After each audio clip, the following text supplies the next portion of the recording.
Bəziləri xərçəng xəstəsi olduğu halda dəri səpkilərindən müalicə alır. Bəzi şəxslər isə əksinə, adi narahatlıq üçün uzun müddətli dərmanlardan istifadə edir. Ən pisi isə budur ki, hər ikisi süni intellektin verdiyi məsləhətlər əsasında olur. Bu kimi hallar isə günbəgün artmaqdadır. Artıq bəzi həkimlər də süni intellektin verdiyi yanlış diaqnozlarla bağlı sosial media hesablarında maarifləndirici videolar paylaşıblar.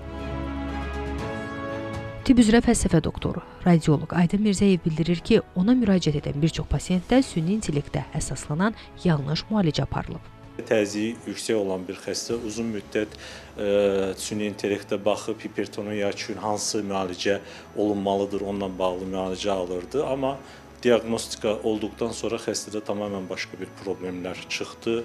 Boyun damarının stenozu, KT angioqrafiya müayinəsindən sonra xəstədə səbəb olaraq boyun damarının stenozu diaqnozu var idi. Kifayət qədər zamanı uzatdı.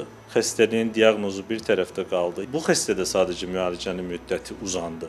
Bəlli bir xəstələr ola bilər ki, tamamilə əks ola bilər və qarşısı alınmaz fəsadlara gətirib çıxara bilər. Həkim əksər hallarda süni intellektin tibbi mövzularda, xüsusilə də müayinə və müalicədə ciddi nöqsanlara yol verdiyini bildirir. Səhiyyə Nazirliyindən isə bildirilib ki, Nazirlik bu kimi neqativ halların qarşısını almaq üçün bir çox maarifləndirici layihə və tədbirlər həyata keçirir. İnsanları sağlamlıq məsələlərində diqqətli olmağa və yalnız müayinələrdən sonra həkimin təyin etdiyi müalicəyə əməl etməyə çağırır. Aylin Rəsulzadə, Samir Qasımov, Rozanna Kərimli, Xəbər Ertəsi.